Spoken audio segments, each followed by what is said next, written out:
the best way to start a new habit. In 2001, researchers in Great Britain began working with 248 people to build better exercise habits over the course of 2 weeks. The subjects were divided into three groups. The first group was the control group.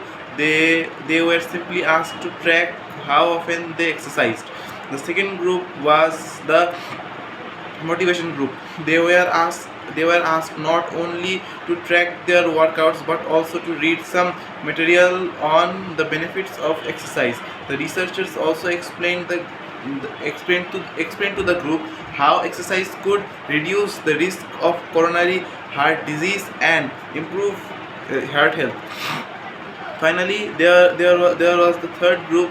These subjects received the same presentation as the second group, which ensured that they had equal levels of motivation. However, they were also asked to formulate a plan for when and where they would exercise over the following week.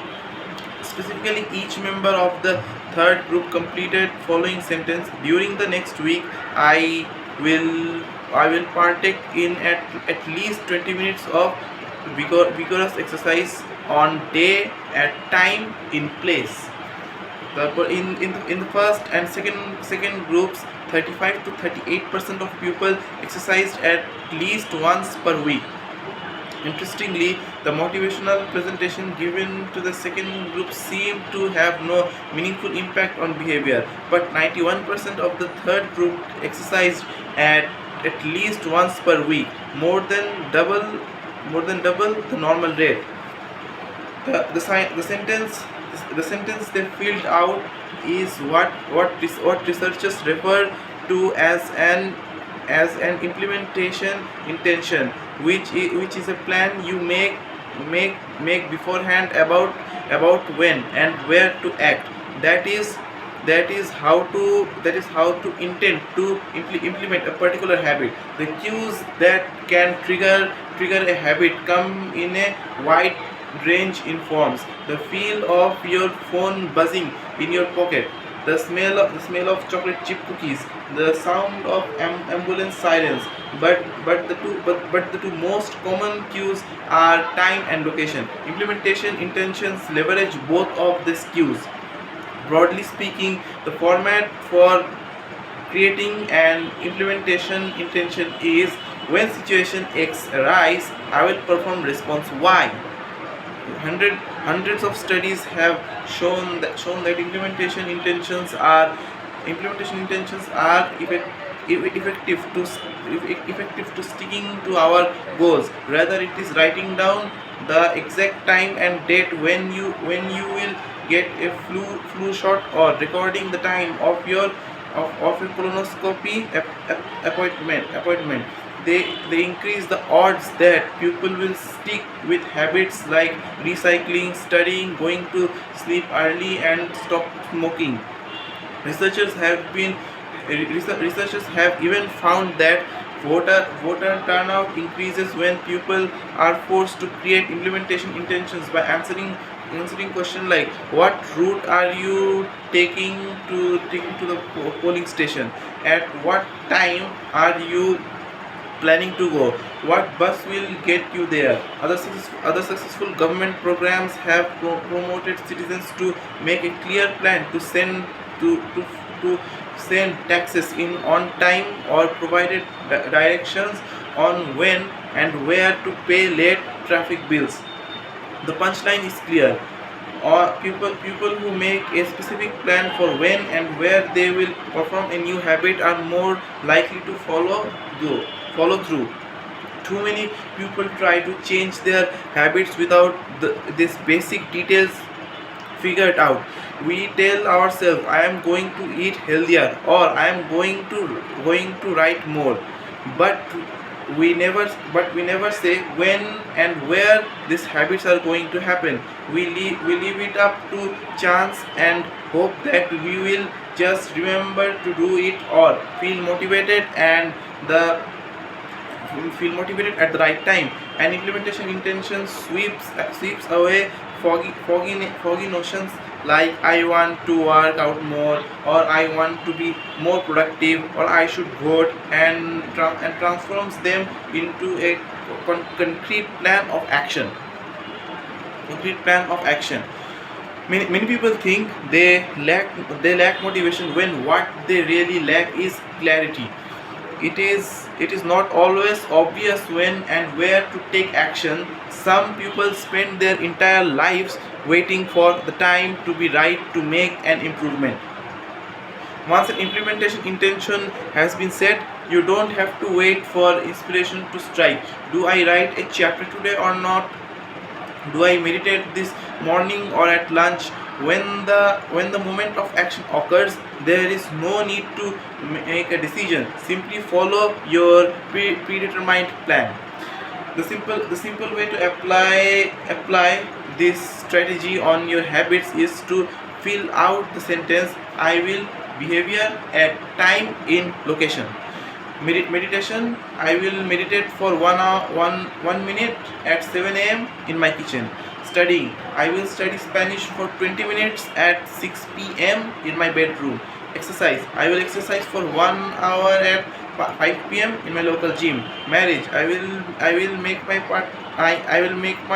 partner a cup of tea at 8 a.m. in the kitchen. If you are not sure when to start your habit, try the first day of the week, month, or year. People are more likely to take action at those times because hope is usually higher. If we have hope, we have a reason to take action. A fresh start feels motivating. There is another benefit to implementation intentions. Being specific about what you want and how you will achieve it helps you say no to things that derail progress, distract your attention, and pull you off course. We often say yes to little requests because we are not clear enough about what we need to be doing instead. When your dreams are vague, it is easy to rationalize little expectations all day long and never get around to the specific to succeed. Give your habits a time and a space to live in the world. The goal is to make the time and location so obvious that with with enough repetition you get an urge to do the right thing at the right time, even if you can't say why. As the writer Jason Zweig noted, obviously you are never going to just work out without conscious thought. But like a dog, but, but like a dog salivating at a bell, maybe you start to get and see around the time of day you normally work out. There are many ways to use implementation intentions in your life and work. My favorite approach is one I learned from Stanford Professor B.J. Fogg, and it is a strategy I refer to as habit stacking. Habit stacking. Habit stacking, a simple plan to overhaul your habits. The French philosopher Denis Diderot lived nearly his entire life in poverty, but that all changed one day in 1765. Diderot's daughter was about to be married, and he could not afford to pay for the wedding. Despite his lack of wealth, Diderot was well known for his role as a co-founder and writer of encyclopedia, one of the most comprehensive encyclopedias of all time. When Catherine the Great, the Empress of Russia, Here the Didierot's financial troubles, her heart went out to him. She was a book lover and greatly enjoyed his encyclopedia. She offered to buy Didierot's personal library for 1,000 for 1,000 pounds, more than nowadays.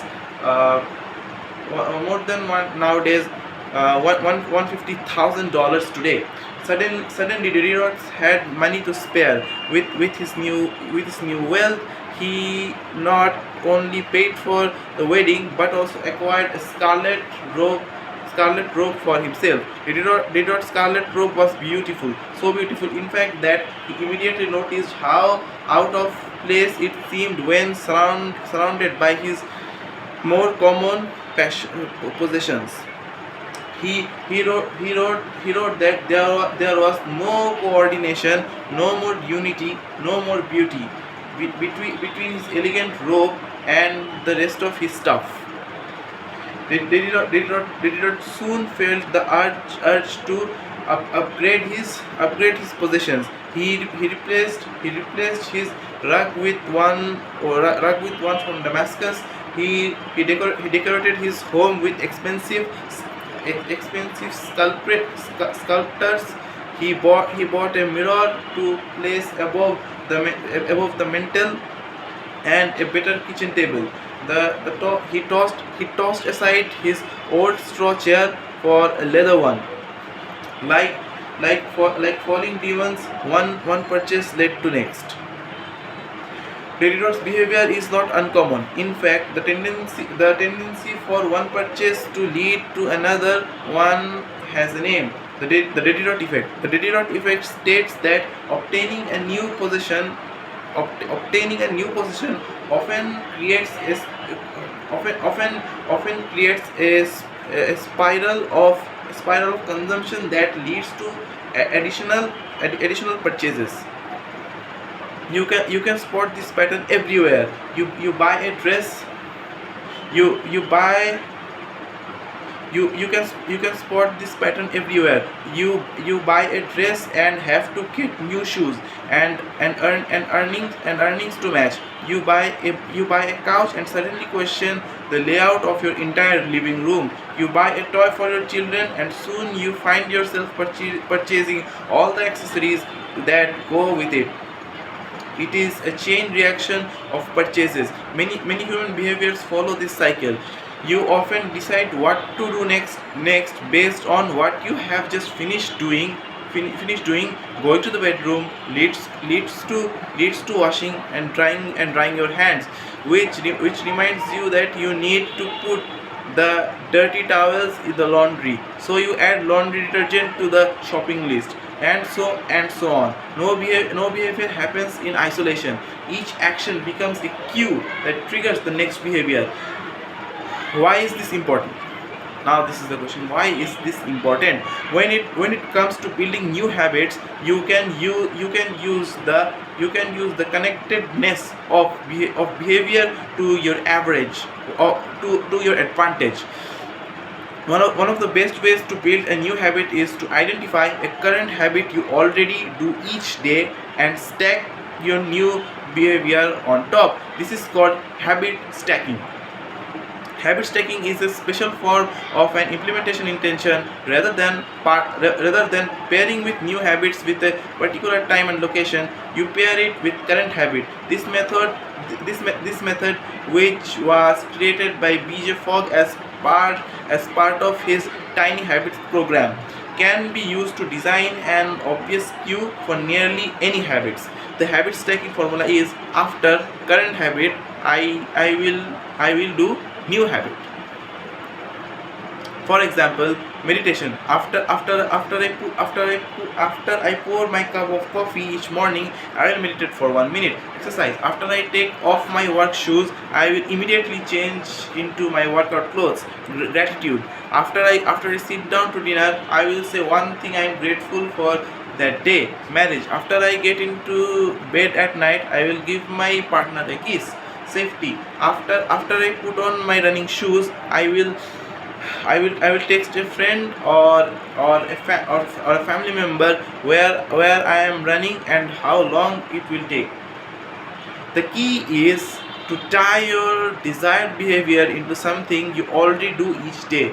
Once once you have mastered this basic structure, you can begin to create large stacks of chaining small habits together. This allows you to take advantage of the natural momentum that comes from one behavior leading into the next, a positive version to daily dot effect. Habit stacking. Cue, craving, response. Reward থেকে habit two, habit ওয়ানের cue থেকে reward, সেই reward থেকে habit two এর cue reward, habit three এর cue reward, reward to habit four এর cue reward, and so on.